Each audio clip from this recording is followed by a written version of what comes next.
it's important, and so important just as a human being, not even trying to like further your career, but just to be nice to people. Right. And also, but in if you're general. naturally an asshole and you need the motivation, just keep in mind the person bringing you your coffee in the studio might one day end up being, someone that could hire you, or you don't know who you're possibly talking to.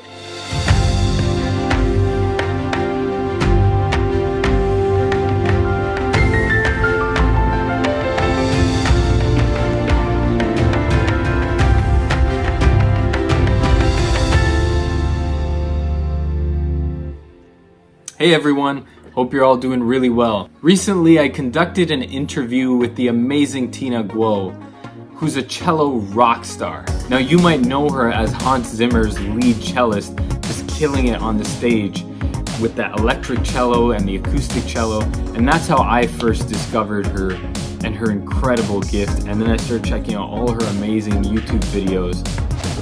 Absolutely killer stuff here.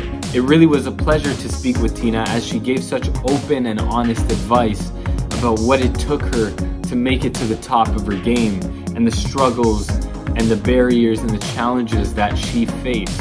We here at the SCGC, at the Screen Composers Guild of Canada, love to bring everyone across the country that's a part of the guild as much valuable content as we can. We love to speak to some of the greatest in the world of soundtrack music and film music and music for the screen. I wanted to break the interview down into a 3-part series and collect some of my favorite tidbits from this interview. Tina really embodies what it takes to make it all the way to the top of your game. She has such a relentless work ethic and a drive and a hunger to really be the best at what she does. And she also offers tips and advice to musicians and emerging artists and creatives on how to financially be feasible and get yourself disciplined and organized so that you're able to achieve your goals, because they're really long-term goals and you can't think about these things short-term. So I'd love for you to check it out. Without further ado, here we go. I do think there is also luck in it.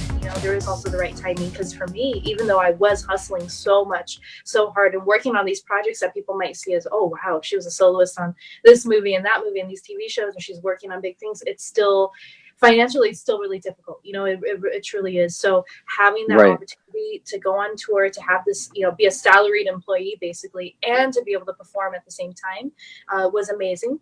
And when I was on the tour, I would run around scream. I was such a psycho, but I was really into saving money and trying to get my castmates to be like, no, don't stop going out and spending all your money, be parsimonious. That was my favorite word.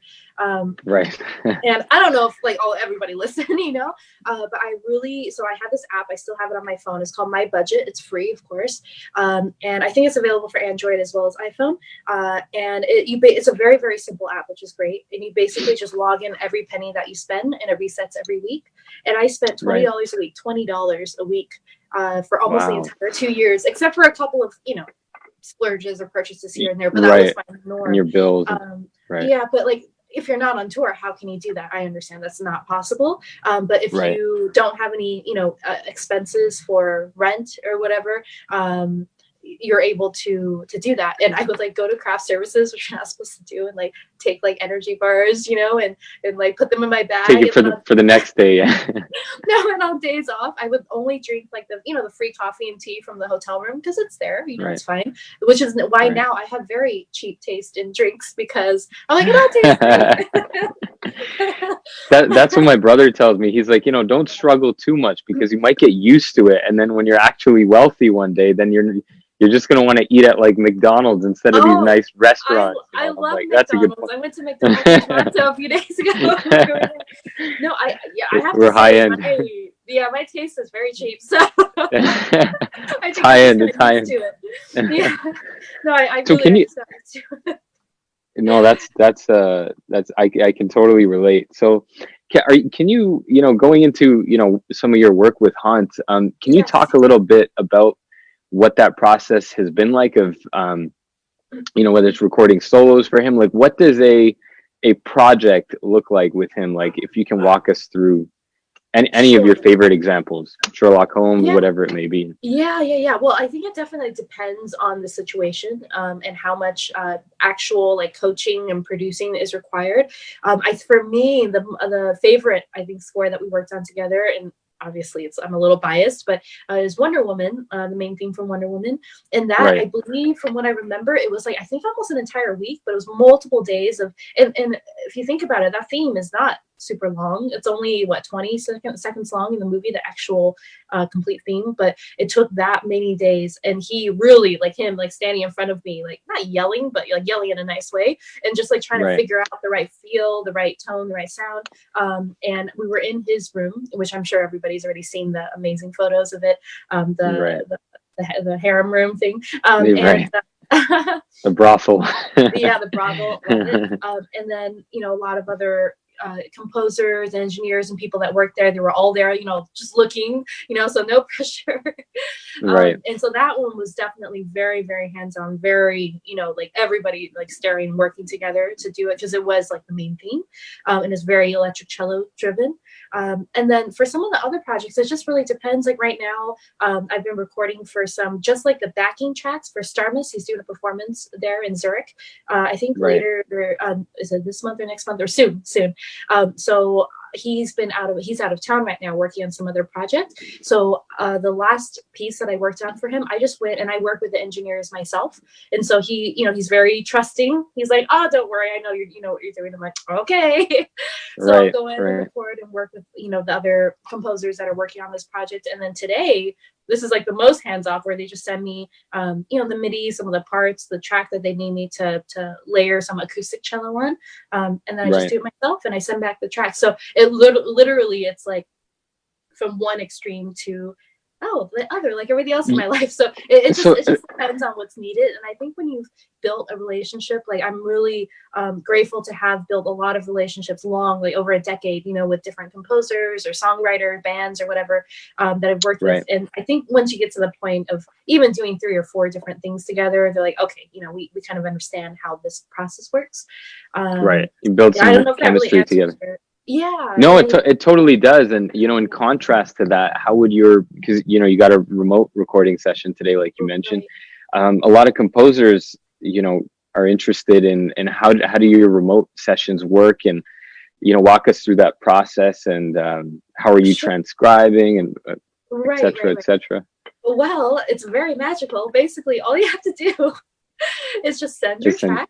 I can also, just because of, I can do it myself, even if you don't have like sheet music, because there's a lot of composers and, producers outside of our genre, or people who are not classically trained, who don't read music at all. Who don't read well.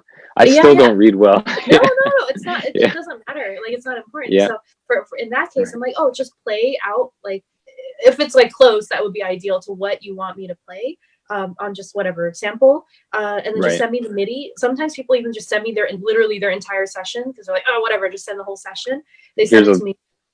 Logic, so I can session see file, the MIDI, or Pro Tools. The session file. I use Logic, but or just the MIDI of whatever they want to share. And then the backing track, if you want to go through the whole thing, you can break out stems, but it's not really that necessary. Maybe if there's some really loud, like sound designy stuff, like put that in a separate stem, send it to me, and then it's magic. In 2 hours or less, you'll have the cello an expressively beautiful cello piece that was hopefully.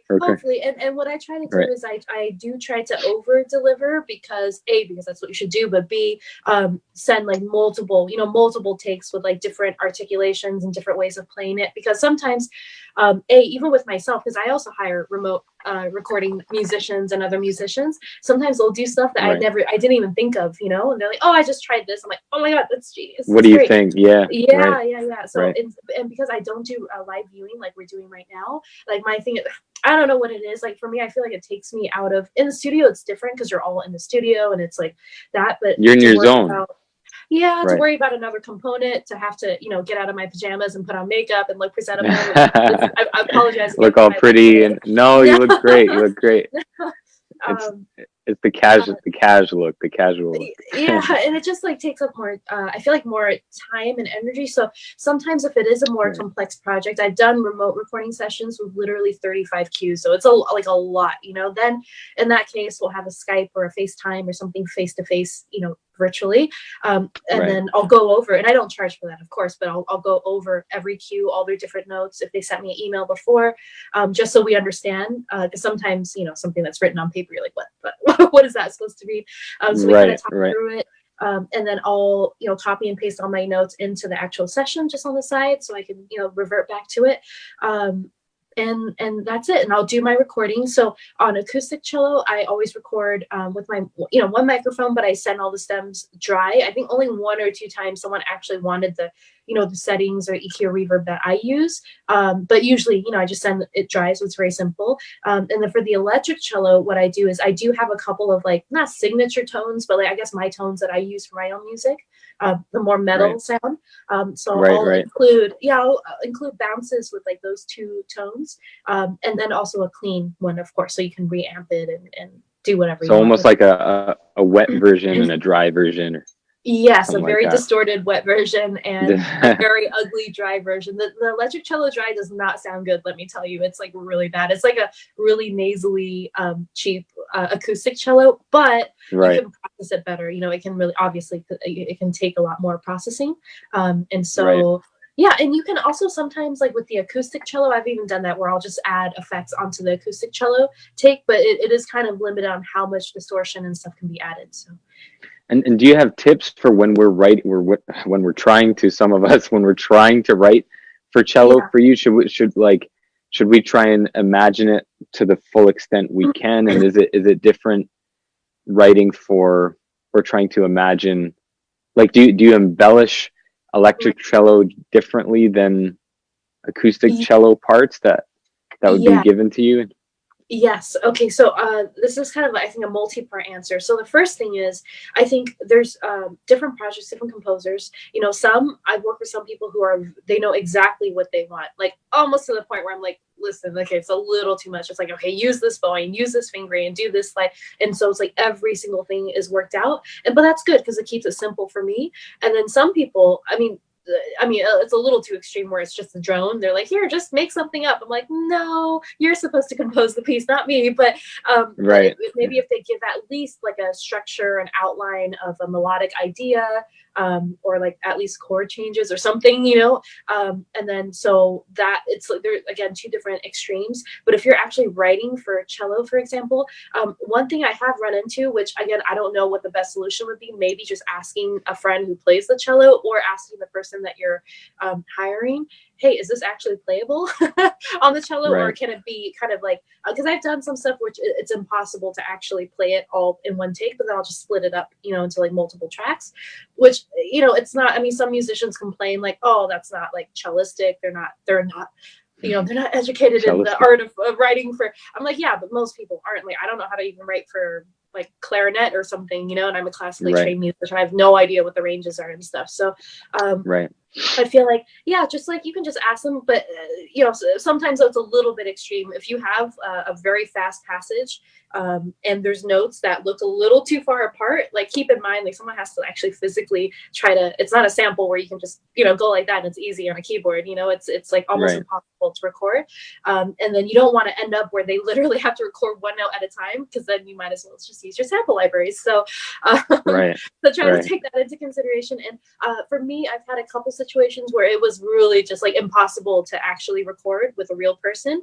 And then I'll just say, hey, listen, you know, this is not really possible. It's going to end up sounding like a sample. So what if we try this? So I'll like revoice the, you know, maybe the chords or the notes. And I've actually never, and they've always been like, great, okay, that works too. So, I think they're open to it. It's not like a life or death type of situation. If you're able to get someone to look over the parts to let you know if it's actually playable, that's great. But if not, I think if you're working with a musician that's flexible and able to kind of like figure out, you know, what it is that you're trying to do or you're trying to voice together, it's totally possible, you know, and Right. good. And And I guess in that situation, if you're together in person, working in real time, that might be a bonus, because at least you're in the same room, you know, if you're kind of like right. questioning, you know, your voicing. So Awesome. And yeah. you know, we touched on Hans Zimmer. We didn't get to touch on John Debney yet. So can you go? Yes. You know, me personally, I'm really fascinated with John Debney's workflow as well. And how was that with the projects that you guys worked on? Right. Was it just, you know, all solo work, and how did that work? Was it just kind of like, hey, Tina, here's this great sheet music, and go wild, or you know, take Yeah, us into that for a minute. yeah, actually with John, I have only done two projects with him. It was Iron Man 2 back in like 2009 or 10. And Right. then another project which was for an album. And so actually both of them were actually all improvised by me. So Oh, okay. I actually came in and did like an electric guitar player coming in and doing a solo. That was the Right. equivalent. So I did, instead of having a guitar player, I went in and just like kind of randomly. There's video of it that I think Lola, his wife, put up on Oh, YouTube okay. on her phone. It Okay. was, I mean, it We was got so to many check years that ago. out. But yeah. If you just look up like John Debney, Tina Guo, Iron Man or something, it'll come up. So we did that, Gotcha. and that, you know, I'll just listen to the track. Thankfully, there's not a lot of, you know, chord changes, so, and you just kind of shred over it. Right. Yeah, and then another thing that I did, I forgot what it was called, but it was for like it was a tribute album to oh, this is horrible. I can't remember. It was so long ago, to a composer. And so Hmm. a lot of different composers were asked to do kind of their own version, I think, of a piece. And so John, you know, had like the track prepared and whatnot. And then there was like the original, I think, melody from the piece that was written. And then I just kind of randomly, this was on acoustic cello, I just kind of randomly improvised for an hour around that theme. And so, but I'm Right. sure like with other projects he's done, also with orchestra and stuff, obviously everything is completely written out. I think what I do as a session musician is very specialized. I used to play in the orchestras, but I don't really do that anymore. So all of the stuff I do is solo for the most part. I did get to play in the orchestra for The Lion King, for the new film.